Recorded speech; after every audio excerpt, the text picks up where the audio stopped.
Well, we're back, baby. I think you should buy a podcast.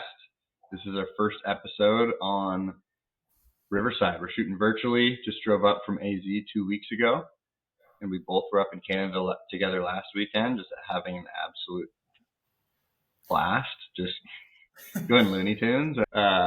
Yeah, dude. How you been? Just living the dream, dude. It's weird not having you here, and it's weird shooting this not in the studio, but we're gonna make it work, and hopefully everyone else enjoys it with the change. But I think it'll be easy too, especially once we start having some people on as guests. Yeah, I think it's going to be sick to have guests on. I feel like I got to say it too, because it took us a few episodes when we actually were building the studio down there in person to get our system and everything set up. Bear with us. It's probably going to take a few episodes on this to, we're going to get mics and things like that to help get the quality better for the listeners and, figuring out all this tech and whatnot. But this Riverside, a lot of the big hitters use it. I was telling you, Huberman, Gary Vee, and a lot of like the bigger podcasts. So it's got to be somewhat decent. It'll just take us figuring it out. But yeah, dude, I'm excited. It's not quite the same being able to actually physically dap up, at the start and end of every episode. I'll have my hand on your thigh the entire time we're shooting is going to be pretty hard, but we're going to figure it out. And the fact that they couldn't see that under. What? Go ahead. I was going to say, you bring up a good point. It's like, who said Huberman and who else? Gary Vee. Yeah. So like, I feel like if we're using this kind of stuff that they're using, then obviously that could catapult us into like that kind of podcast here, which the reality is we're already halfway there with the viewers we're getting, clicks, subscribers. We're already getting some people reaching out for ads during the podcast. So I feel like we should address that now before we go too far, is like, if you guys start to get ads throughout the podcast episode, yeah, we had to do it, but it's one of those things where like our time is valuable as well. And, we're not going to say no to people reaching out to try to get ad space on our videos. So I don't know if you had anything to add. Yeah, I mean, all the hard work's just finally paying off. I know Chuck E. Cheese has reached out recently. Pillsbury was another big one. The ads are going to be absolutely electric here coming soon. We're just finalizing. I mean, we've still got to sign the dotted line, but got to make sure the money's right and it makes sense for both of us. And we want to actually make sure that we're the type of people that they want representing their brand. So our values really need to align. Yeah, I'm excited to see what they do with their ads, like on the actual commercial space, like how they're going to present it, throughout the videos. Yeah, and like it's not just Pillsbury; it's specifically their crescent rolls, and so like we're going to probably be like having those on the video here soon. So yeah, that would be insane. Hopefully, I think some of the care packages are going to be coming through here in the next couple of weeks. Once we sign the dotted line, naturally. Yeah, absolutely. So, dude, what's it's only like it hasn't been that long since we're down there together, but I guess what's new, life, business, anything shaking? Man, I feel like the last I shouldn't even say that. Like the last 3 weeks have been insanely busy for me. We talked about this on another episode, but in Arizona, like June, July, and August is basically like the winter for someone like you in Washington, or that does a lot of business in Washington. So it typically, you see a little dip in, I don't want to say production, but I guess just conversations or people reaching out or actively looking to get pre-qualified.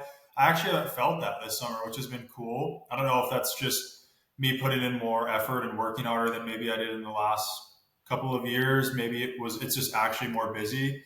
I will say I haven't seen as many offers being written, and I don't know if it's people being more picky or they just don't feel as much urgency with it being the summer, and they know that it's typically a little slower anyways. But I do think over the next couple of weeks, it's like with any sales, as long as you're staying busy, it'll all come through. And I think the buyers, at least that I'm working with, will find the home, in the next couple of weeks and go under contract, and we'll be good. But I think the reality is just I've been sticking to the agenda and the goals and stuff that I set up. And so even when it's not I'm not as busy as maybe I was 3 or 4 months ago. I know that as long as I keep doing the same things, it'll all pan out. Yeah, no, 100%. And to clarify for the viewers too, when you say Arizona summers are like Washington winters, that's typically, in Washington, the weather's crappy. It's dark, a good portion of the day. There's the holidays and things like that. So typically home buying slows down. A lot of realtors and things are that, I'm not working, honestly, in reality, it's kind of from Thanksgiving to New Year's, a lot of people kind of don't necessarily close down shop, but there's not a lot of activity. And when you say it's like winter there, you're just saying because of the heat and things like that. That's kind of the slower months there. Yeah, exactly. It's Yeah. it's. I think sometimes people in the real estate field try to make it more complicated than it is, but the reality is it's normal everyday stuff that you don't want to go outside because it's too hot, or if, like you mentioned, if you're in Washington, you don't want to go outside because it's too cold or you're snowed in. There's holidays going on in the winter there. Here, a lot of people will leave to go out of state to go on vacation. Kids are out of school, which is everywhere, but specifically in Arizona, a lot of families like to go on vacation to get out of the heat and take their kids out to. So yeah, it just slows down a little bit. But the reality is, we keep chugging along, and it's been good. It's actually been a really good year for me so far, and I think a lot of others too in my office, and you as well, based off our conversation. So, what do you think? Like, what's the last? Because I know we just went on your bachelor party, which is a struggle. I think in any field where you got to make your own schedule is. Like for example, for us, we had a wedding end of May, and then 2 weeks later, we had your bachelor party, and so it's like you have the opportunity to set up your schedule and be able to not really have to worry about going to a boss and taking time off, but you also have to make sure Yeah.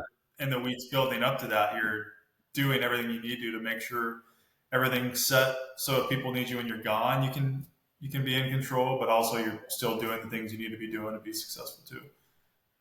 Yeah. It's like a blessing and a curse, right? Because it's, like you said, like we're not asking for time off or anything. It's more informal. You kind of work when you want to, don't work when you can't, or when you're busy, or when you don't want to. But that can be a bad thing too, because if you're not holding yourself accountable, there's no one else really holding you accountable. So, but if you're not doing the things, you're not going to get the business. And so it can be kind of a slippery slope. But I think, we're obviously both, pretty, fairly driven and things like that, and kind of hold each other accountable.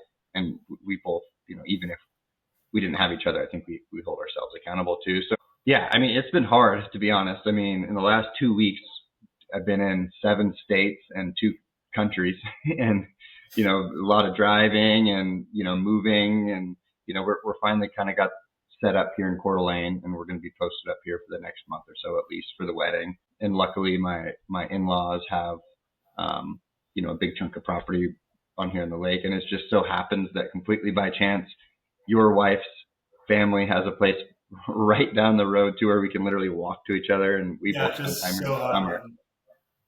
Yeah, just so, yeah. No, I mean it worked out great, and so we're finally set up here. We've got a really a good setup. Got the monitors all here, and so we've been getting back to work. But like you said, you kind of got to build your business into a machine that even when you can't be there, that it's still chugging along.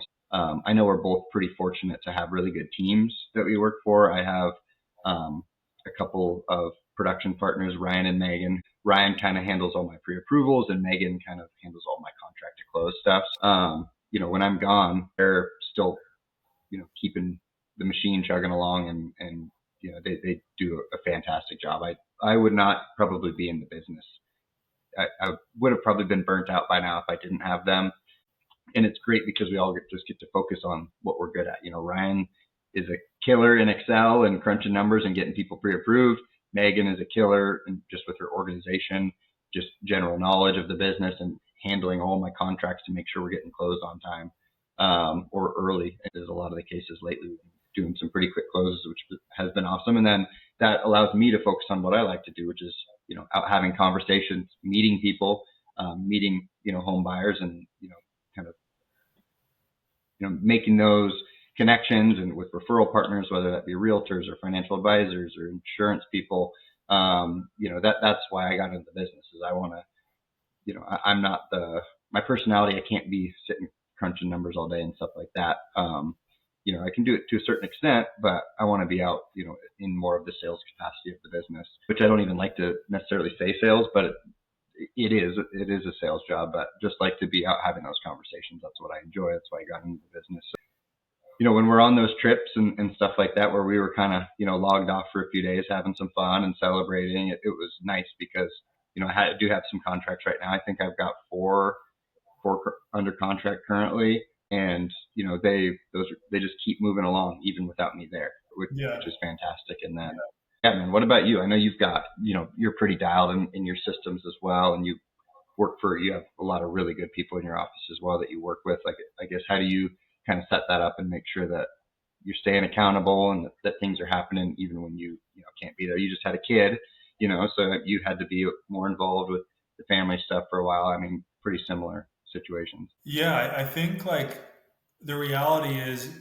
if I know I'm going to be out of the office on certain days, I'll maybe that's not great, but I'll overextend myself to make sure if I'm going to be gone for 2 or 3 days, I'll work 3 or 4 extra days. So I'm working 8 to 6 or 8 to 7 to make sure everything's done. Yeah. Because luckily in our business, you can step away or leave as long as things are tidied up, and then other parties that are attached to the loan process are going to get it to the finish line.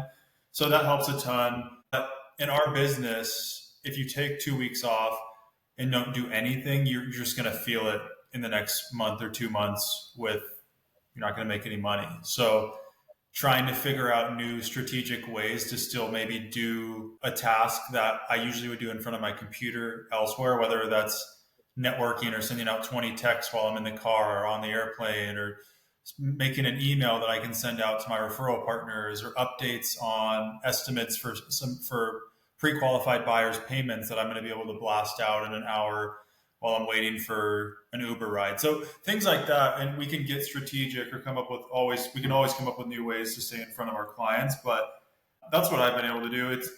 Over the last week or so, I think I told you I got another loan officer that joined my team. So I've been trying to onboard her, and it's been awesome and super fulfilling. But again, that takes up time where it's 2 to 3 hours out of my day where I'm, helping someone else become successful, which has been super cool. Like she told me today she got five appointments with new referral partners. So I was pumped about that because did some training with her, and she kind of watched what I was doing. And now this entire week, she's got 5 meetings. So that's super fun. And the reality is, I know I'm kind of repeating myself, but being able to just stick to a schedule and hold yourself accountable, I think is the number one thing you need to do in order to be successful in our job. Because people that aren't, you just fall off so easily, especially if you get, like in your shoes, you get 4 contracts and you just stop working. You're not going to get paid in August and September. So that's the constant grind of hey, you're still waking up every day all right, I still need to do these 5 tasks before I go do anything personal or something else that comes up. Yeah, no, 100%. And it's crazy too, just because we just had the bridal shower for Jasmine this weekend. So my family was over here and stuff. And we're just talking with some of people in my family, my grandmas and stuff like that. And cousins. And they're just so crazy. Because, I've been, Hawaii, Washington, Arizona, Idaho. I've been moving around a lot the last 2 years, and, the work doesn't change. It's not like I'm having to get new jobs everywhere I go. And to some people like my grandmas and stuff like that, to wrap their head around that is kind of crazy. But it's just if you have a laptop or a cell phone and, you're in the right business, we happen to be in one that we found at a young age, you can work from anywhere. When I was over in Italy, I was taking calls and stuff. You really need, this is just about it. And you can get all the stuff you need to get done, which is crazy. And I think one thing that we've done both really well is diversified our business to where we're both licensed in a whole bunch of states. And so to where, some people only have,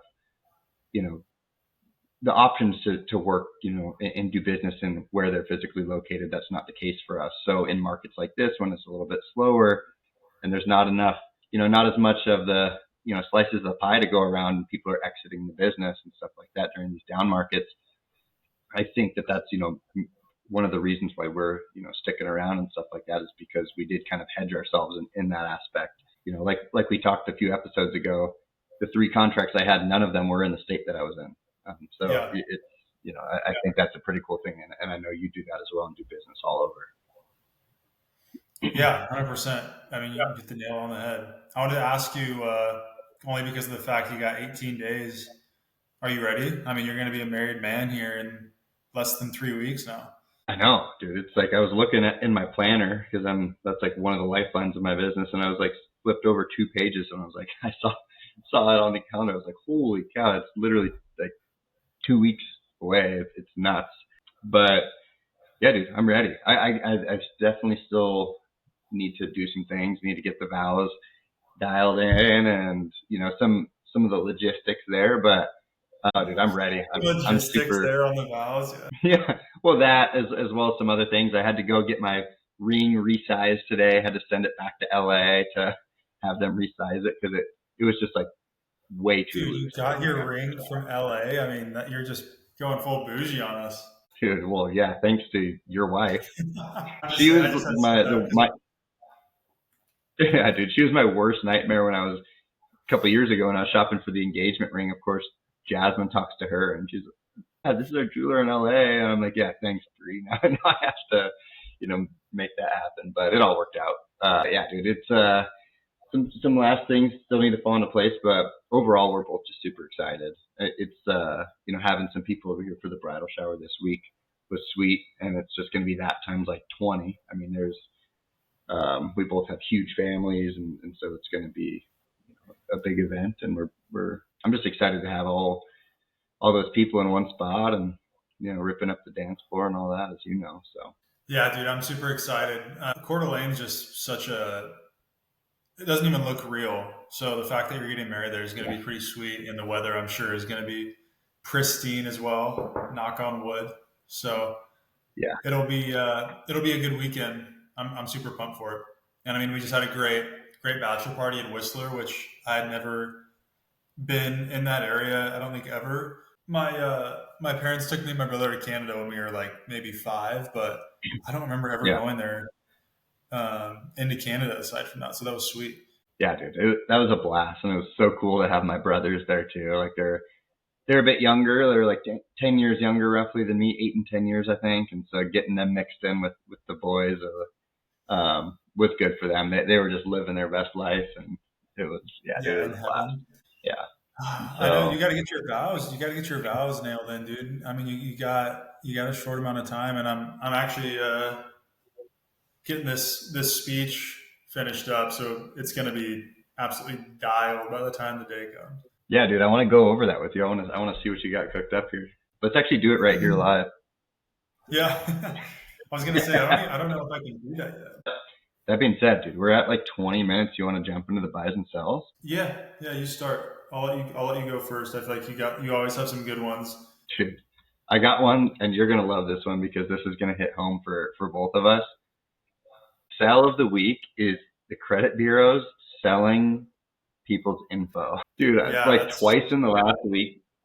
Dude, brutal. I've had two of the people that I've had apply in the last week. A couple of days later, like, hey, I'm getting like all these texts. Is this you? And I'm like, no, that's not me. If it's not from me, don't answer it. Don't reply. A bunch of it's spam. And then B, the credit bureaus technically have the right to sell your information. So you're going to be getting spammed. And so I know you have like a script that you send when people apply. And so I have, a similar thing too, to where people can opt out. But yeah, I have in my script too, like, hey, this could take 48 hours to kick in. So, cause I've sent it out after we pull someone's credit, and then the next day they're still calling. I'm like, yeah, it's going to take some time. I think the worst part is you look defensive, but the reality is like, it's not. I've had clients that I've never met that got referred to myself or reached out to me through social media, be like, did your company sell my information? I'm like, it's not my company. It's the actual credit bureaus because we pulled your report. It's just such a pain in the ass, and I'm tired of it. and I feel like it's getting worse and worse, especially. So Yeah. I'll cap it there though. What's your sell? Dude, my cell, I'm gonna sound like an old head, but you have to really lock in on this one. So mine, it's gonna be kind of hard to explain, but basically it's like comments on social media and how it's destroying the way people look at things. And I'm gonna give you an Yeah. example. Clay Thompson, go Cougs, went to WSU, is a Yeah. legend, right? He's got 4 rings. You know, he stayed with a team. He was on the Warriors for 11 years. Just got signed and traded today to the Mavs. Pretty big news. I don't know if you saw Uh, that. But he is no longer a Warrior. But the point I'm getting at is the guy's a legend. Like, he's going to be a Hall of Famer. He's got 4 rings, stay with a team forever. And the last game he played for the Warriors, he went 0 for 10, didn't score a single point in an elimination game. And the dude yeah. just gets roasted in the comments on every single post. And I just feel like social media has just like this like toxic culture now where like you literally could do. I mean, like I said, I think it's like the third time. 4 rings, won 4 NBA championships, Or, but he had one dude, bad game. Everyone's like, that frustrates the hell out of me because I'm just like, I don't know. I think everyone's so quick for one thing to go wrong and then just be on that person, and that tarnishes their entire legacy. yeah, 100%. And two things here to play off of that. One of them, 4 rings, all that stuff. That's incredible. Even more, what is his stat? It's like 37 points in a quarter off like 11 dribbles. Yeah, It's like that is literally one of the most insane sports statistics across any sport that I've ever heard. 37 points in a quarter and off 11 dribbles. Like, that is just absolutely nuts. And then, I mean, obviously anyone can have everyone has off days or off nights. He went over 10 in one game. And then the second thing, I guarantee all those people that are commenting that, it's like they're sitting on their couch eating Cheetos. Like, what are they? I mean, not to get too into it, but like, what the hell are they doing? Like, to be sitting there and typing. If they saw Clay Thompson in real life, I guarantee they're like gonna have your autograph or whatever. It's just yeah. it's so. I swear Instagram, like, well, just social in general, the last like maybe year or two, the comments have just gotten like insane. Yeah, And I mean, toxic.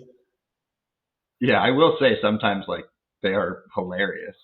Dude, it's gotten to a point where it's just like on any post, regardless of who it is or what it's about, it's just like 90% of the comments are just super like toxic. Just it's crazy. And yeah, of course, like you said, we sound like just old, just like we're out of touch. But Well, and I'm dude, a little defensive, right? I mean, Clay yeah, Thompson went to plays the boy. WSU where we went to college, and yeah, so that's my sell. Yeah, That's my boomer sell. yeah. No, I love it. I absolutely love it. By the week, dude, I mean, we've already kind of been talking about it. I'm going with just Coeur d'Alene, dude. Coeur d'Alene is like, it's just a hidden gem, dude. It's just, you're kind of out in the middle of nowhere, Idaho. But I mean, I'm looking, I don't know if this is going to show up, but I'm going to try. You're looking out at there's like 3 deer out there right now. Beautiful lake, just trees everywhere. Like, dude, it's just like you said, it's like out of a picture, man. It's insane. Yeah, I just love it here, dude. And especially like, us spending the summers here and stuff together and all hanging out and being so close. It's just, this will be like summer 2 or 3 where we're hanging out here together of many, dude. It's going to be, give us some years, and it's going to be our kids and stuff playing out here. It's going to be pretty sweet. So I love it here, and I'm super pumped to be here for the next however many weeks. Yeah, yeah, dude, it's a special place, and to say you're going to be able to get married there is pretty cool too. It'll just even have more meaning to you and Jasmine. Yeah. So, and obviously you'll be going back there every summer. So it's a cool spot. I don't know if I've ever been anywhere that's like it yet. So I think that's saying something. Yeah, 100%. But what do you got? Bring us home here, baby.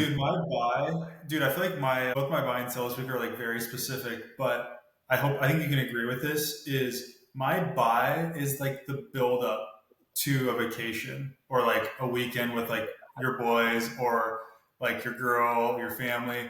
Cause like I feel like half the time all the excitement is just like you find like the joy in like the little things, like going to the airport and then like getting in the car with your homies or getting the Uber and then driving somewhere. And then the first like 2 hours of showing up to like a trip when everyone like, I swear the volume in the room goes up like 10x because everyone's just like super Yeah. pumped to see each other. I feel like to me, that's like half the fun of going on a trip is like the build up and lead up of actually going on it. Dude. And obviously the trip is insanely fun too, but just that feeling, if you could bottle that and sell it, I feel like you could make a lot of money. Dude, yeah, you're hitting home with me right now. Like that was I was so excited for that trip and just the drive up, just putting some oldies on, driving up through Canada, and just the boys are just so hyped in the car. And then when we got there, I feel like we were just shot out of a cannon, dude. Like Yeah. we got after it quick, and yeah, dude, it was so fun, dude. That could have been my sell too. Maybe I'll save it for next week. But then in the exact opposite, the few days after a trip like that, dude, when I got home, it wasn't even like the hangover or anything. I wasn't super hungover because we took it easy the last day. Like we're getting old enough now to where we're thinking about stuff like that. Like, oh, I don't want to travel home feeling like crap and all that stuff. But just like after all that was dumped, like I got home and I'm super curious. We don't need to keep going. We're coming up on 30 minutes, but super curious to hear like about you because it was like my bachelor trip. Like I just felt kind of like the pressure. I'm like, I just want everybody, make sure everybody's having a good time and make sure everybody's having fun. And then like on the way home, it was all over. And like that, after that big dump, I'm like, I hope people did have a good time or whatever. And then I like start thinking about it. I'm like, should I have done, like you think about what you could have done better or like, which is stupid because I mean, I had such a blast, but it was just like, well, did other people have fun too? Like you just kind of have that pressure in the background. I don't know if you had the same thing too, but it was like the build up is so fun, and while you're there, it's so fun. And then afterwards, I was just like, yeah, it's just kind of once the dump's over, you get the post vacation blues a little bit. Yeah. Well, it's like, especially on a bachelor party or like a wedding, big weekends like that. And the older you get to when you have friends that, or family or both that move away. And so you get to see them for such a short amount of time and it goes by so Yeah, quickly. And then on top of that, your dopamine is just at an all time high too. So it's like, it can only go down yeah, from there. So then I after, it's know. like in a blink of an eye, everyone's like, you were just hanging out with 15 guys and now you're by yourself. Like, dang, it's already over. So Yeah, I know I feel like that's same thing happened on mine too. It just you're there in and out 2 3 days and then it's over like that. So the good thing is in what less than 3 weeks, you get to do it all over again. So I know, you man. get to ride the high. Crazy, crazy. Well, we're at like 31 minutes here. Should we cap it? And hopefully this all turns out and we didn't have any lags or anything. Yeah, Yeah. and I think we do owe Charlene a little Starbucks gift card. So Oh keep yeah. an eye out, and we'll be sending that out here in the next probably couple days. Yeah. Big shout out to Charlene, dude. She has been, I think, our most loyal listener, even more than like my mom. Like she is just in the comments, staying on top of it. So Charlene, big shout out. We love you, and we're sending a little gift your way. Yes, All sir. right, Well, brother. I hope you guys enjoyed it. And as always, it's a pleasure. I'll see you in a couple weeks, baby. Yeah, it's good to talk to you, brother. Peace.